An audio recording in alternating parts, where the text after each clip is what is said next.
So, what is experience capitalization? It's a systematic process. We do this experience capitalization naturally, but if you want to do it well, you need to do it systematically. So it's a systematic process. It's also participatory. You need to have people involved. Of course, there are people doing their own capitalization exercise, but then you don't have the views and the perspective of everybody. This process enables to actually analyze an experience, to document it. This creates knowledge. This knowledge is being shared to generate change. And so we have our cycle. And we have here 6 benefits. First one is the learning aspect. So you increase your learning by doing. That's what we do. But also what is interesting is that you are learning about how you learn. And therefore, it's good to step back and to allow ourselves this reflection time.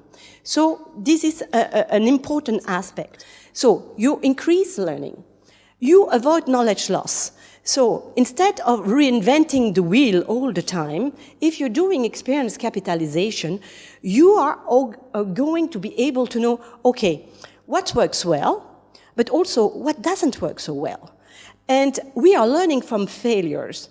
So failing is not an issue. The issue is that when you're repeating failing and you don't say anything about it because you don't want people to know about it.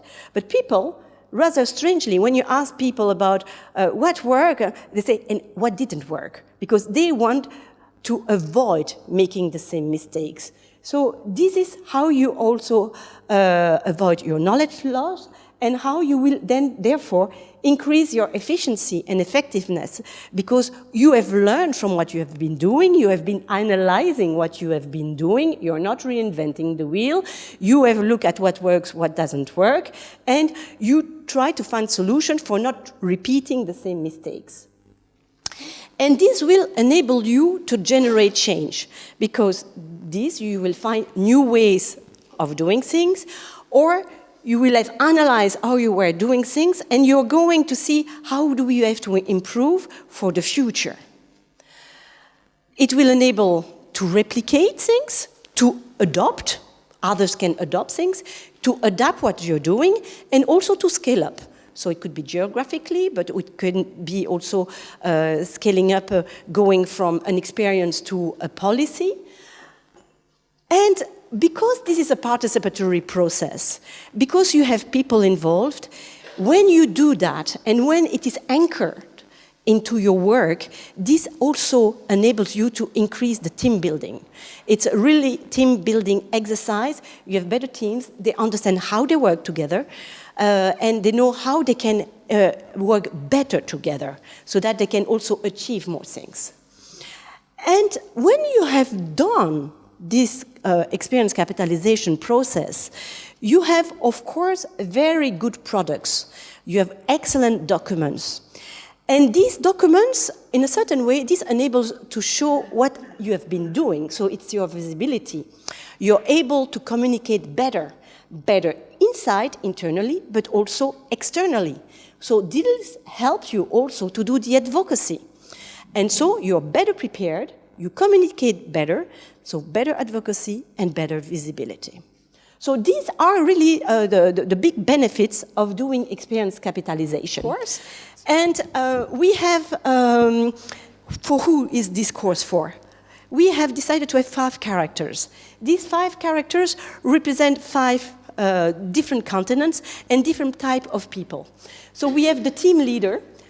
She is from the Near East, and she needs actually to take on board what her predecessor left. And she wants to do this for building the team. We have someone from Western Africa, technical staff, and wants to understand how this kind of work can be scaled up. We have a monitoring and evaluation officer who wants to use capitalization of experience to actually do better monitoring and evaluation. We have a communication, an information person who wants to have better communication products, and then we have a knowledge management, knowledge sharing professional who wants actually to have this better understood within the organization. Where does it fit in the work that we are doing in our organization? So, you've seen already monitoring and evaluation with one of the characters, but also in research, communication, project and program management, knowledge management, capacity development. And this is what experience capitalization can do for all these different sectors. This is when you need to advocate within your own organization, because people are skeptical. And so, what do you hear? It's not optional. It's optional. We don't need to do it. We don't have the time. We don't have the skills. We don't have the money. It's too complicated. But who really benefits? We are afraid to share our experience. Let's do it at the end. Also, all wrong arguments, and so we are providing all the good arguments. So where you can find it, this is the website where you can find it. So if you go this is a fantastic portal, this e-learning center of FAO. We are in this section, which is information and knowledge sharing.